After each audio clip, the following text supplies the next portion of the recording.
오늘 아침 일라디오. 안녕하십니까. 오늘 아침 일라디오 아나운서 오승원입니다. 여러분, 먹다 남은 약을 버릴 때 어떻게 버리고 계신가요? 이 폐의약품은 일반 쓰레기로 버려서는 안 되고요.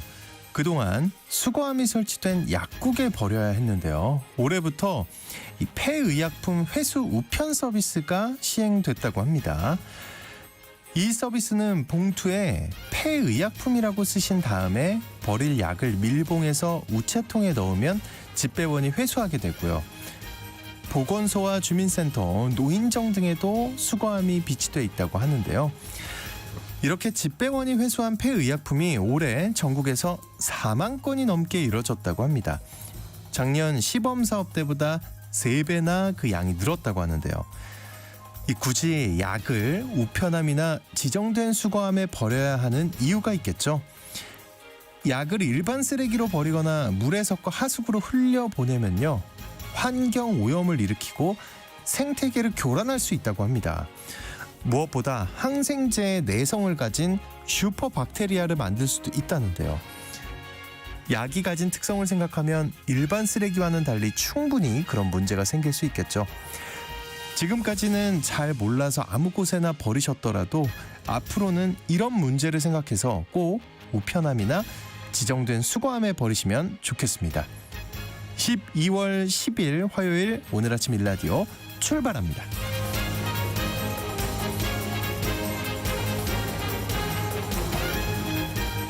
오늘 아침 일라디오 이 시간은 물론 KBS 일라디오의 모든 프로그램은 유튜브 KBS 일라디오 공식 채널이나 모바일 콩 어플리케이션을 통해 실시간으로 함께 하실 수 있습니다.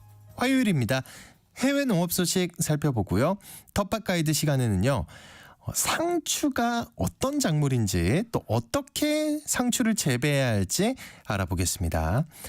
텃밭 농사에 대한 궁금증이나 질문 있으시면 지금부터 문자 보내주시죠. 단문 50원, 장문 100원이 드는 유료 문자 샵 9730으로 보내주시기 바랍니다. 유익한 정보와 살아있는 이야기가 있습니다. KBS 오늘 아침 일라디오.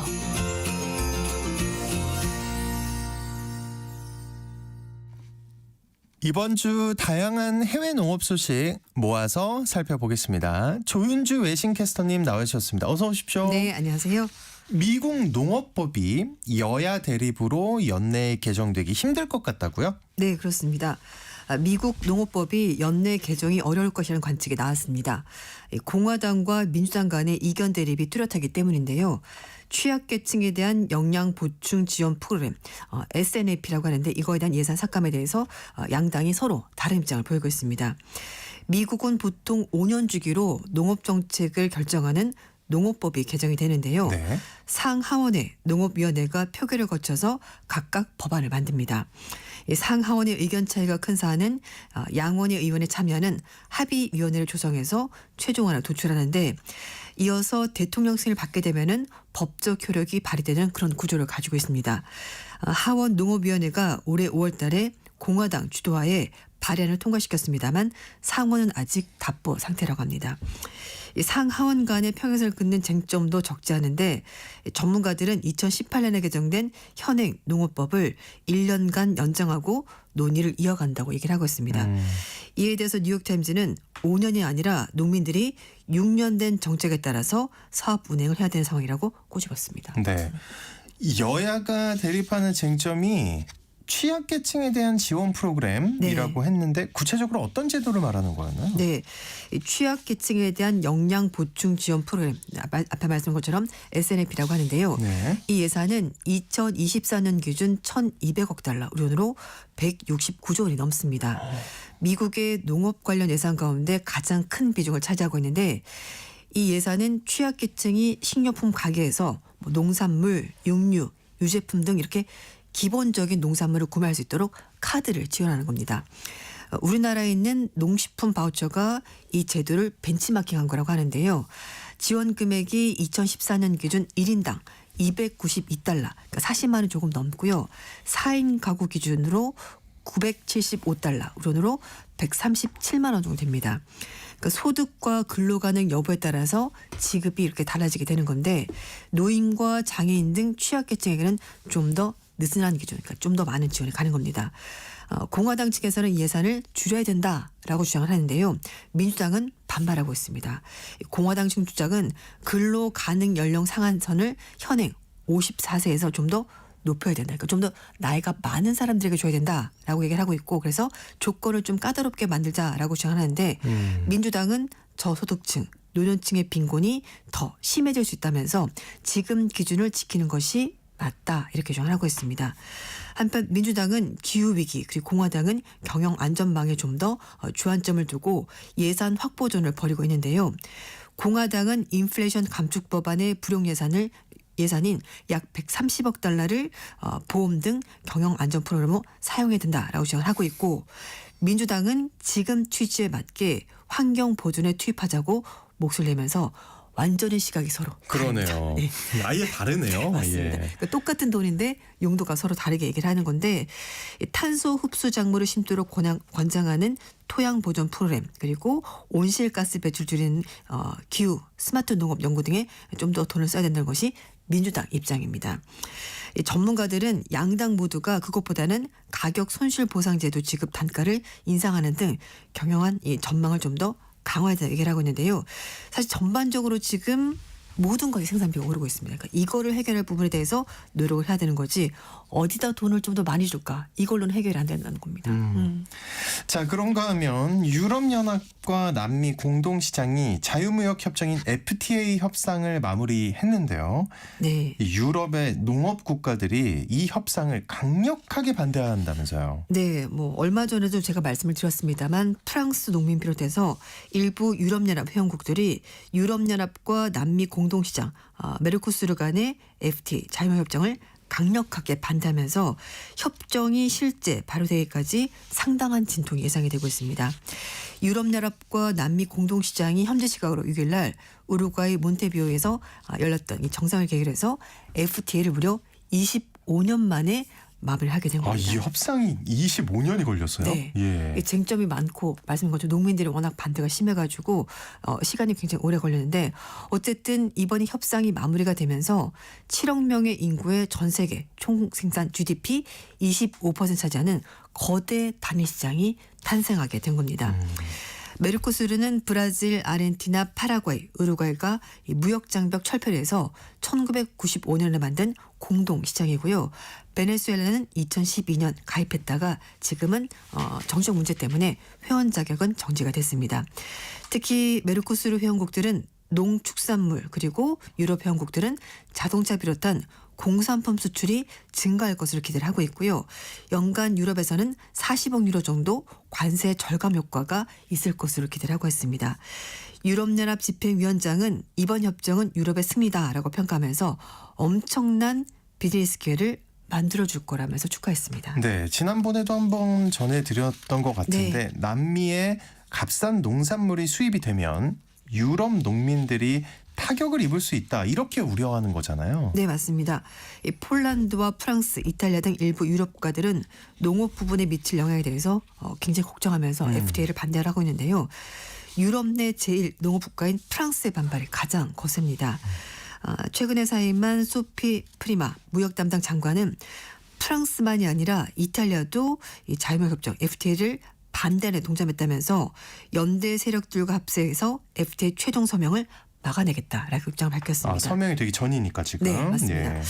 엘리제 궁도 인터넷 통해서 유럽연합과 메르코스르 간의 협정 초안에 이대로 받을 수가 없다라고 말하면서 계속해서 프랑스의 농업 주권을 강력하게 지켜나가겠다고 말했습니다. 근데 지금 프랑스도 상황이 좋지가 않습니다. 정보 불신임 때문에 정치적 위기를 겪고 있는데요. 마크롱 대통령으로서도 농민들의 불안과 분노를 가라앉히기 위해서 무조건 FTA를 막아야 되는 처지가 됐습니다. 야, 25년이 더 늘어날 가능성이 생기네요. 네, 그리고 이 도널드 투스크 폴란드 총리 역시 의회에서 프랑스뿐만 아니라 다른 국가들과 협력해서 협정을 막아내겠다라고 말했고요. 조르자 멜로니 이탈리아 총리실 관계자도 이탈리아 역시 농민과 농업 부분에 대해서 더 나은 보장이 없다면은 협정에 서명하지 않겠다라고 말했습니다.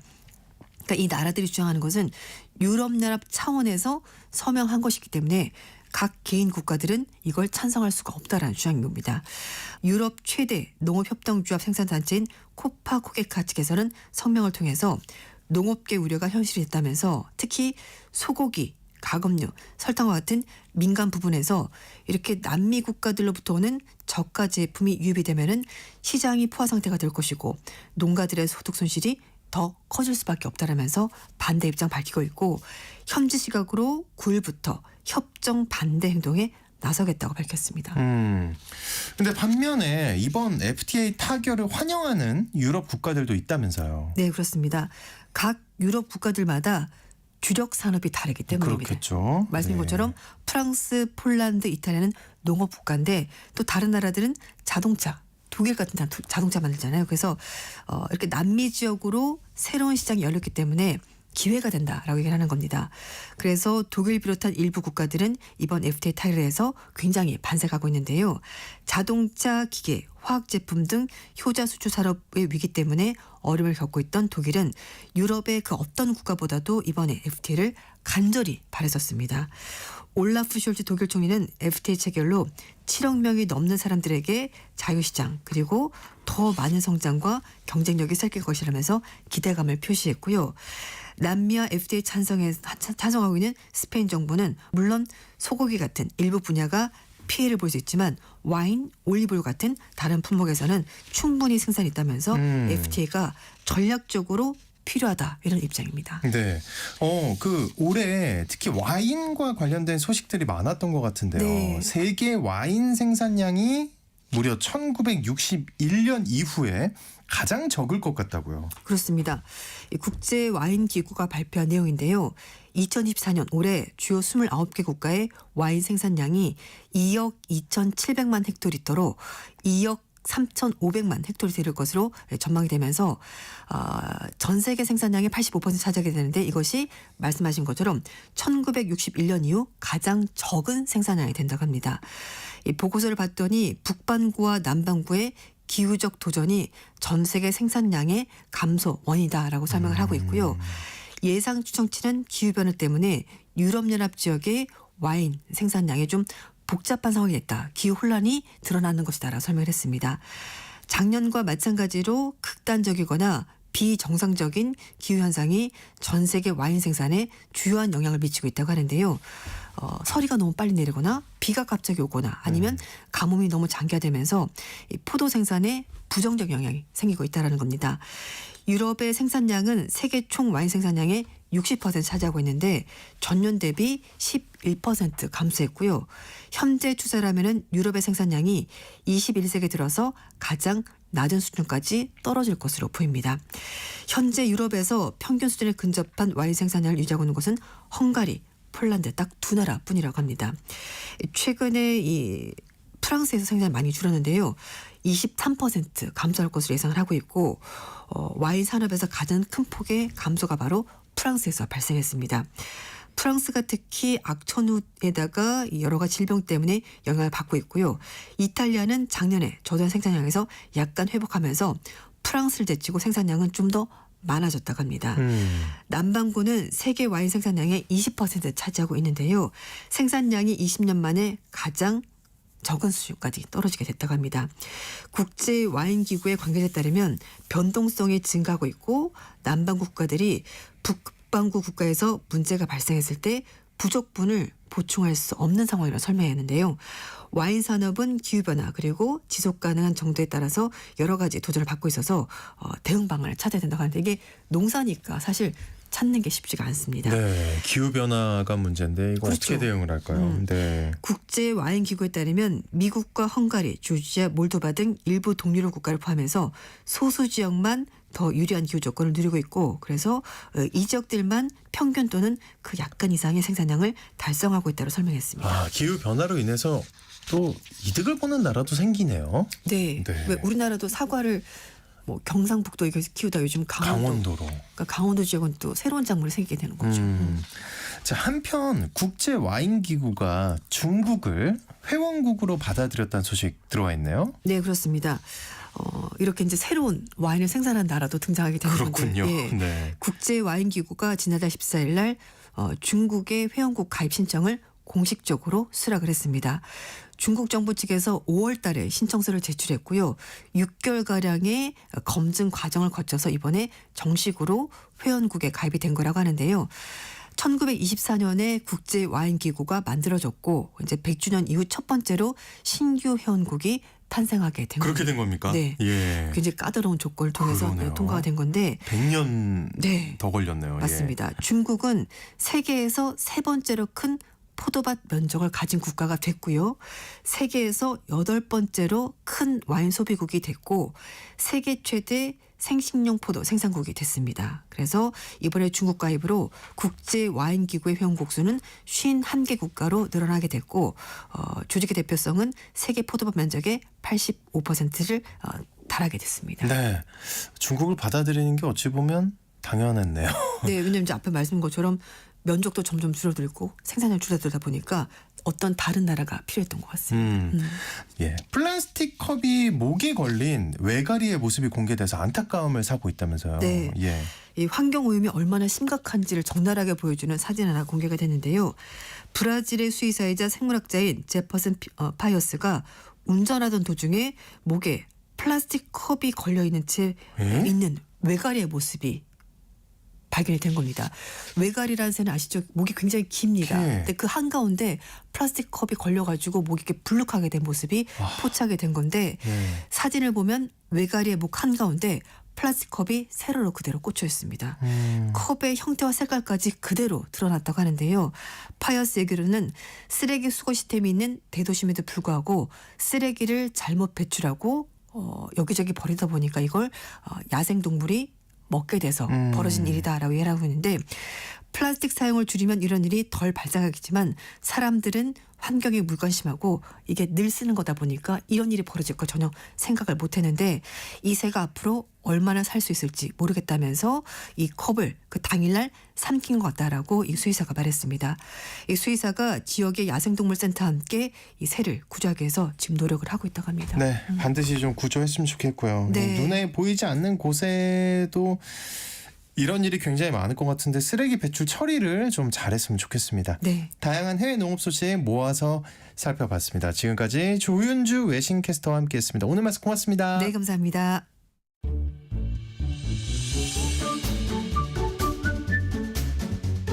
아침을 여는 기분 좋은 습관. KBS 오늘 아침 1라디오.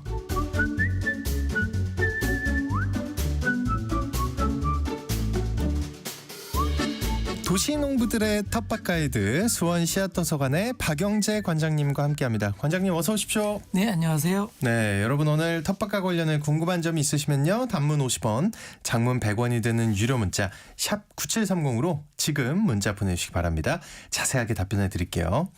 어떻게 폭설 피해가 굉장히 크다고 그 피해 복구는 좀 되고 있나요? 어떤가요? 하우스는 가라앉은 대로 그대로 있는데요. 그보다는 나라가 난리라 나라 걱정이 더 큽니다. 네, 그 복구도 좀 빨리 됐으면 좋겠는데 이번 주 들어서 날이 또 굉장히 추워졌죠. 네, 춥습니다. 예. 눈이 녹았지만 땅 속은 얼어 있어서 땅이 아주 질퍽질퍽합니다. 월동작물들이 파릇한 싹을 내밀고 있지만 얼었다 풀렸다를 반복하고 있습니다. 얼었다 회복하는 것도 있지만 완전히 동해를 당한 잎들은 말라버립니다. 월동작물을 둔 농가에서는 잘 살펴보시기 바랍니다. 자, 오늘은 어떤 거를 살펴보나요?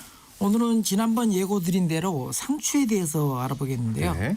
상추는 한자로 와거라고 합니다. 와거. 네. 상추라는 말은 근래에 들어와 정착된 이름이고요. 이전에는 쌈 또는 이제 부루라고 불렀습니다. 부루요? 저 예. 처음 들어보죠, 왜? 예. 부루? 예. 아마 이제 홍성이나 이런 데에서는 이렇게 부르는데요. 이렇게 부르게 된 것은 상추가 밥을 싸서 먹는 대표 작물이라서 그렇습니다. 쌈이라는 얘기는요. 예. 부루라는 용어의 기원은 알 수가 없는데요. 조선시대의 농서에는 한자로 불로라고 적고 있습니다. 그래요, 또. 늙지 않는다는 의미입니다. 오. 마음을 편하게 하는 기능성 물질이 있어서 이렇게 적었고요. 야, 근데 그거를 조선시대에 이미 알았던 거네요? 예. 민간에서는 이 말을 따라서 이렇게 부루라고 부르게 된 것인지 아니면 부루라는 말이 먼저 나오고 이두문자로 옮기다 보니까 이렇게 적게 된 것인지는 그 선후관계는 알 수는 없습니다. 조선시대 농서에는 한자로 불로라고 했었다. 네. 신기합니다. 상추가 원래 이제 우리 작물이 아니라고 하셨던 기억이 나거든요. 네. 그러면 샐러드랑 좀 비슷하기도 하고 그죠? 네. 예. 상추라는 작물의 기원지는 지중해 연안입니다. 이집트 피라미드에도 상추를 팔고 있는 가게의 모습이 그림으로 그려져 있는 것을 확인할 수가 있습니다. 주로는 샐러드나 기름을 짜는 오일시드 품종이 이제 주종을 이뤘고요. 지금도 서양에서 재배하는 상추는 버터헤드종이나 로메인, 로메인 많이 들어봤죠. 결구 상추와 같은 것이 많이 재배됩니다. 주로 샐러드용인 셈이죠. 네. 반면에 동양으로 전래되어 기원전부터 우리나라에서도 재배된 것으로 알려져 있는데요. 밥을 싸서 먹는 용도로 이용되다 보니까 부드러운 잎을 가진 잎상추들이 우리나라에 정착하게 됩니다. 그 조선시대 이전에도 그럼 있었다는 건데 그죠? 네. 그러면 그때는 이름이 어땠나요? 그때도 상추였나요? 이제 쌈이라고 부르다가 뭐 쌈채, 쌈추, 상추 뭐 이런 식으로 되지 않았을까 싶어요. 추측이죠, 그죠? 네. 예. 고려 시대에 들어온 작물에는 보통 이제 호라는 이름이 붙고요. 그래서 호박, 호파, 뭐 호주머니, 호미 뭐 이런 말이 이제 들어갔죠. 그리고 조선 시대에 들어온 작물에는 을에 구슬이라는 이름이 붙습니다. 결구된 상추, 결구된 배추를 우리가 지금은 양상추, 양배추라고 부르지만 일제 강점기에는 구슬상추, 구슬배추라고 불렀다고 합니다. 그래요. 네, 그 흔적이 남아 있는 것이 양파를 일본 말로 담아내기라고 하는데 네네. 담아라는 것이 바로 구슬이죠. 구슬파가 조선시대 때 양파를 불렀던 이름입니다. 식문화가 바뀌어 다양한 용도로 이용되지만 전통의 상추는 부드러운 쌈용이었습니다. 근데 그 우리나라가 유독 쌈 문화가 발달한 것 같기도 합니다. 네. 예, 다른 나라 외국인들 특히 방송에서 나오는 걸 보면은 쌈 이렇게 알려주면은 굉장히 막 절반 잘라 신기하죠. 먹던지 처음 보는 듯한 반응을 보이더라고요. 네. 이렇게 부드러운 채소들로 밥을 싸서 먹는 문화가 우리의 주된 식문화이다 보니까 주변국에서 이를 보고 우리나라의 전통 음식을 일러서 고려쌈이라고 했다고 합니다. 호박잎이든 엉겅퀴든 뽕잎이든 뭐 넓은 잎만 보면 밥을 싸서 먹었던 그렇죠. 일단 넣고 싸야죠. 예. 우리 민족의 식습관을 눈여겨본 모양입니다. 가끔 사극에 나오는 뭐 전투 장면에서 보면 주로 전투 식량이 주먹밥 아니면 미숫가루였던 것을 보면 채소로 감싸 주먹밥을 붙지 않게 했던 지혜가 엿보입니다. 지금은 이제 김밥이 그것을 이어가고 있죠. 네. 또 이게 전 세계를 휩쓸고 있고요. 또 인기가 그렇게 많다는데. 네, 이런 쌈 문화가 김밥 이외의 식문화에서도 발견되는데요. 고려 말 조선 초에 도입된 배추를 가지고 김장하는 방식이 배춧잎 낱장을 감싸듯이 담궜다고 해서 개성에서는 보김치, 다른 지역에서는 쌈김치라고 불렀습니다. 요즘 우리가 보쌈김치라고 부르는 것의 기원이죠. 보김치, 쌈김치. 네. 네. 그러다 보니까 속이 차지 않는 옛날 배추를 지금의 속이 차는 통배추로 이렇게 개량하려는 노력들이 굉장히 많이 진행돼서 일제강점기에는 어느 정도 이 통배추들이 정착을 했나 봐요. 그래서 중국도 일본도 우리나라에서 재배하는 속이 차는 배추를 부러워해서 수입해가고는 했다고 합니다. 그러면 언제부터 이렇게 상추를 많이 재배해서 먹었나요?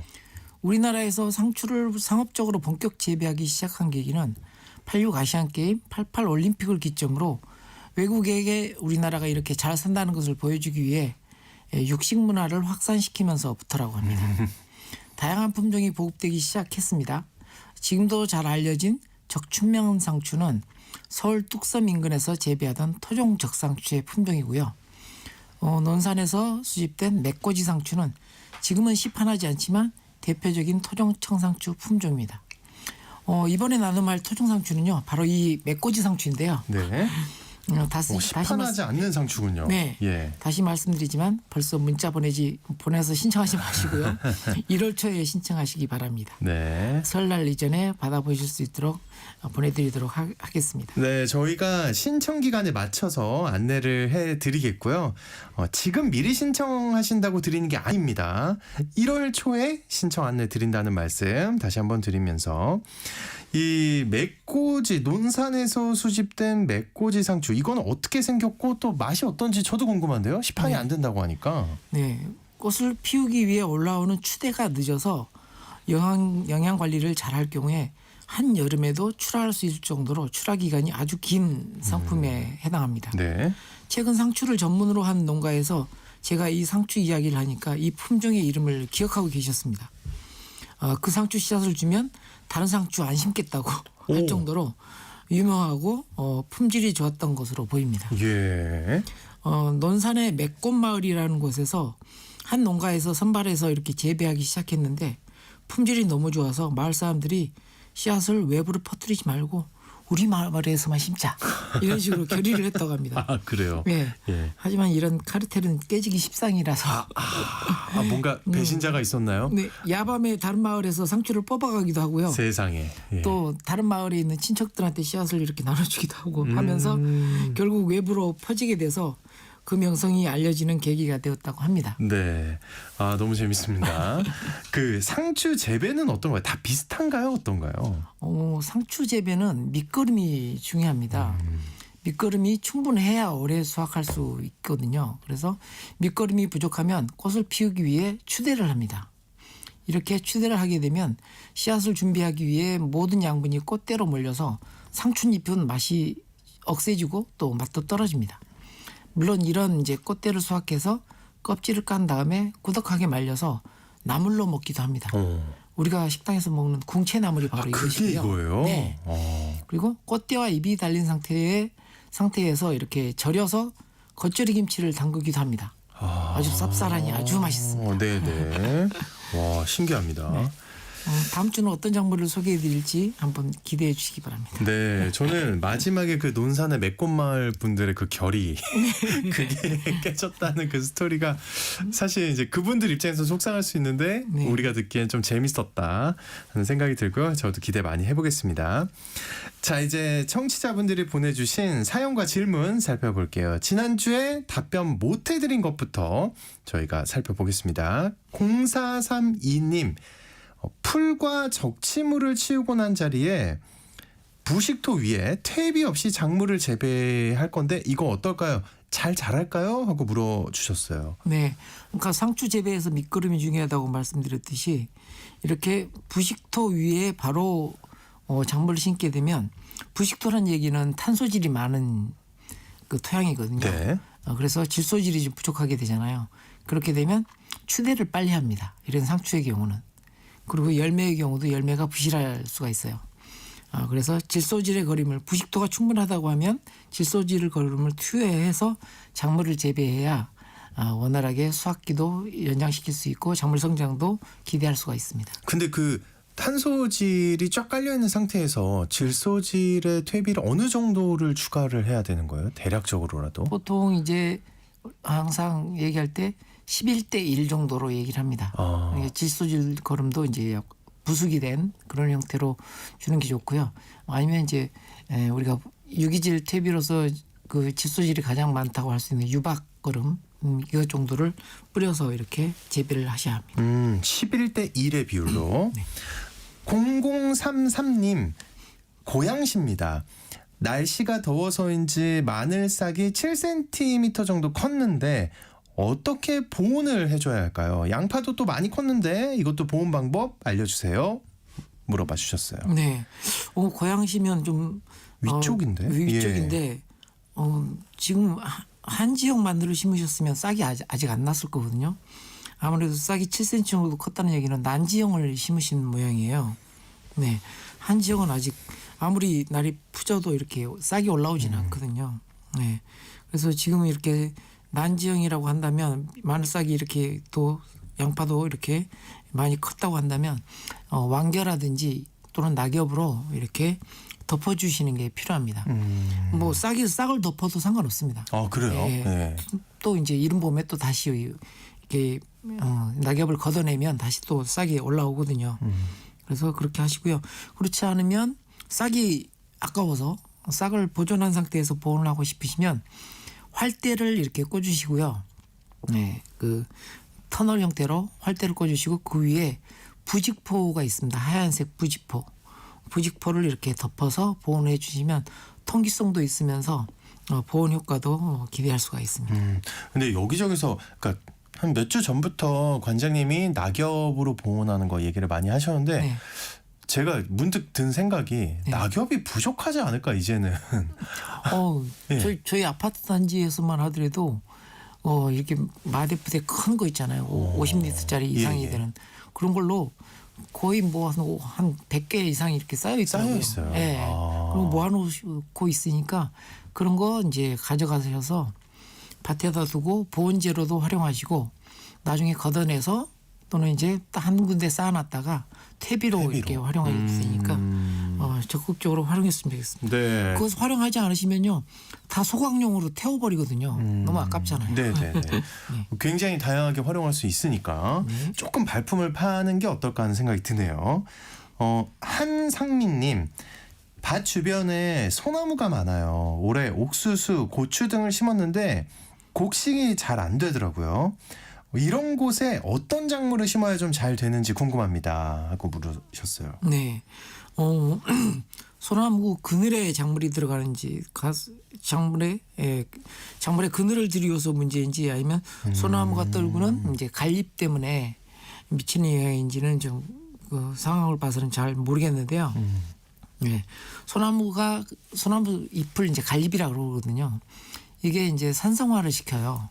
토양을. 그래서 보통 이제 소나무라든지 은행나무 잎으로 이렇게 멀칭 보온 덮개로도 쓰지 말라고 이렇게 자꾸 얘기를 하는 이유가 그 때문인데요. 이게 이제 만약 그런 낙엽 때문에 생기는 문제라고 한다면 토양을 계속 중화시킬 수 있도록 칼슘 거름을 석회 비료를 이렇게 좀 해주시는 게 필요하고요. 그늘에 들어갔다고 한다면 이제 그 그늘 들어가는 지역에는 이제 심는 작물들을 바꿔야죠. 네, 그래서 나무를 제거할 수 없으니. 예, 그렇죠. 예, 그늘에 들어가는 것들은 이제 쌈채류 중심으로 이렇게 해주신다든지 특히 이렇게 약간 산성 토양에서도 잘 자랄 수 있는 명이나물이라든지 뭐 이런 작물을 한번 잘 디자인해서 문제를 한번 해결해 보시기 바랍니다. 네. 8898님, 지금 무화과 나무 꺾꽂이해도 되나요? 방법 알려주시면 감사하겠습니다. 네. 네. 보통 이제 무화과 나무가 저기 아래쪽 지방에서만 많이 자라는데 최근에 이제 많이 그 품종 개량이 이루어져서 중부 이북에서도 무화과를 재배하시는 분들이 꽤 많더라고요. 물론 이제 화분에다 심는 분들도 계시고 네. 화분에 심었다가 옮겨 심는 분들 근데 많으신데 굉장히 매력이 있나 봐요. 무화과. 네, 맛있잖아요. 예. 네, 그래서 이 무화과 나무는 이제 꺾꽂이를 해서 할 수 있는데요. 3월쯤에 하시는 게 좋고요. 지금은 한참 겨울이라서 쉽지가 않습니다. 그래서 꺾꽂이 할 때는 다른 나무 꺾꽂이하고 비슷하게 이제 열려 있는 모든 잎들은 따주시고요. 잎사귀 마디를 한 2마디에서 3마디 정도 해서 한 마디는 땅 속으로 들어가게 이렇게 해서 꺾꽂이를 해주시고 물이 마르지 않게 이렇게 관리해 주시면 의외로 꺾꽂이의 생존율이 굉장히 높습니다. 무화과는. 네. 그래서 별도의 조치 없이도 또는 호르몬제 뭐 이런 거 없이도 아주 잘 키울 수 있는 게 무화과 꺾꽂이라는 점 기억하시면 좋을 것 같습니다. 네. 9136님. 노지의 가을 상추 겨울나기 보온 방법에 대해 알고 싶습니다. 보내셨어요. 네. 지금 이제 올해 날씨에 대한 장기 예보가 오락가락합니다. 그러니까요. 네. 예. 사실은 이제 이렇게 노지에서 보온 방법은 쉽지가 않아서 일단 뭐 활대로를 이렇게 유연한 활대로 터널을 만들고 그 위에 이제 비닐을 씌우는 방식으로 비닐을 씌우는 방식으로 이제 보온을 해주시는데 결국 이제 추위가 오면 어쩔 수 없이 이제 사그라들 수밖에 없고요. 일단은 한 2, 3주 정도 연장한다. 수확기를 연장할 수 있는 그런 방법으로만 쓰지 이걸 봄까지 내가 지켜내겠다 그건 쉽지 좀 않습니다. 어렵고. 네. 계속 비닐을 덮고 있든지 또 그 위에 이불 덮고 걷어냈다 덮었다를 반복하는 수고로움이 있기 때문에 사실은 중간에 포기하게 됩니다. 그래 좀 지쳐서 포기하게 되는 느낌이네요. 예. 9136님이 이제 선택을 할 시간이 오는 것 같네요. 근데 그 시간이 얼마 안 남았다. 네. 4782님 인천이고요. 한파주의보가 내리거나 10도 차이가 벌어질 때의 농작물 관리나 대비법에 대해 알려주세요 하고 보내주셨어요. 네, 일단 똑같이인데요. 월동작물들에 대한 것들이니까 보온 조치를 좀 해주시고요. 그리고 그 굉장히 추위가 왔을 때 아까 땅속은 얼어서 물이 못 스며들고 이렇게 질퍽질퍽해지는 그런 것들이 나중에 이제 서리빨 형태로 뿌리를 이렇게 잘라버리는 그런 현상이 오거든요. 아이고 예. 네, 그래서 일단 보온 조치해 주시고 그리고 이제 한여름 한 3월달 정도에서 서리빨이 이제 오게 되면 주변을 잘 밟아줘서 뿌리가 끊어지지 않도록 이렇게 관리해 주는 게 필요해 보입니다. 야, 그 작물이 그렇게 선택을 하는 건가요? 추위가 오고 이러면 그냥 위에를 포기하는 게 아래를 포기하는 게. 그게 이제 서리빨이 올라오면 뿌리가 이렇게 땅을 들어올리기 때문에 작물도 같이 들어올려서 뿌리가 끊어져요. 그리고 그 사이가 들떠 있잖아요. 그러면 이제 또 마르죠. 뿌리가 말라서 피해를 입게 됩니다. 그래서 위에 이렇게 뭐가 올라와 있는데 이걸 밟아주기 너무 미안하잖아요. 근데 무시하시고 작물을 밟으셔도 됩니다. 작물 밟아도 훨씬 더 튼튼하게 올라오니까요. 서리빨을 막는 것을 우선으로 여기셔야 됩니다. 외려 그 밟아주는 행위를 안 하면 완전히 생명이 끊어질 수 있는 거네요. 그렇죠. 예. 뿌리가 끊어져서 이제 말라버리니까요. 네. 자, 5265님 주말 농장을 하는데요. 무가 벌어지고 파이는 거 이거 왜 그런가요? 홍당무는 더 벌어지고요. 어떤 게 모자라서 그런가요? 하고 물으셨어요. 네. 근데 제가 이런 그 질문을 굉장히 많이 본 것 같거든요. 최근에. 네네. 예. 우리가 이제 토마토라든지 고추라든지 이런 작물들도 열과가 생기잖아요. 예, 이렇게 갈라지는 네. 증상. 예, 이런 것들은 수분이 이게 불균형적으로 이렇게 공급이 될 때 한 번에 일어나는 증상. 비가 많이 오거나 막. 그렇죠. 예. 올 가을 같은 경우는 이제 말랐잖아요. 가물었잖아요. 그러다가 갑자기 이제 폭우 오고 뭐 이러다 보니까 수분 밸런스가 이게 항상적으로 유지되는 게 아니라 급격하게 변하게 되면 이렇게 열과 현상이 생깁니다. 그래서 이런 열과 현상이 이루어지지 않게 하려면 주변에 이제 풀 같은 경우로 이렇게 풀이나 낙엽으로 멀칭을 해서 수분이 항상 어느 일정 정도 유지될 수 있도록 관리해 줄 필요가 있고요. 그리고 칼슘 영양제라든지 이런 걸 통해서 세포벽을 단단하게 만들어서 열과 현상이 일어나지 않도록 해야 하는 조치를 하시면 됩니다. 수분을 좀 일정하게 머금을 수 있도록 하라는 말씀이신 거죠, 그렇죠? 김옥주님, 관장님 올해 콩 종류가 모두 안 됐어요. 그 서리태를 털으니까 껍질이 모두 터져 있습니다. 콩들이 쭈구렁이들이 너무 많아요. 이거 왜 그런 건가요? 예. 예, 아이고 속상해라. 예. 우리 회원분들도 올해 콩농사 망하신 분들이 많아요. 굉장히 네. 이 사연도 역시 많이 들어왔습니다. 예. 사실은 올해 가을에 좀 가물었어요. 상대적으로 평년에 비해서 많이 가물어서 이 콩꼬투리가 생겨날 때 물 관리가 적절하게 이루어져야 되는데 물이 마르다 보니까 이렇게 좀 콩들이 좀 많이 숙성이 안 됐고요. 그다음에 이렇게 물이 이렇게 또 밸런스가 안 맞으면 이렇게 껍질이 또 터집니다. 예.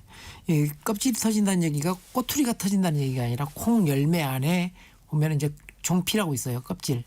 종자의 껍질이 이제 터져서 하얗게 이렇게 콩 내부가 들여다 보이는 그런 것을 말하거든요. 그래서 그것도 수분 밸런스가 안 맞아서 그렇습니다. 그래서 콩 농사 잘 지시려면 이렇게 가을에는 주기적으로 이렇게 물 관리를 해 주셔야 이렇게 쭈그렁이 안 생기고요. 그다음에 종피가 터지는 일들도 막을 수가 있습니다. 결국 물 관리였다. 네. 네. 자, 시간상 오늘은 여기서 마무리를 해야 될 것 같고요. 저희가 답변 못 드린 질문들은요, 다음 주에 꼭 이어서 해드리니까 걱정하지 않으셨으면 좋겠습니다. 텃밭 가이드 시간, 지금까지 수원 씨앗도서관의 박영재 관장님과 함께했습니다. 오늘 말씀 고맙습니다. 네, 감사합니다. 쌀쌀한 날씨가 이어지고 있는데요. 건강관리 잘 하시고요. 또 요즘 동해안 지역은 대기가 건조해서 산불 예방에 각별한 유의가 필요할 것 같습니다. 전 내일 찾아올게요. 오늘 아침 일라디오 지금까지 아나운서 오승원이었습니다. 고맙습니다.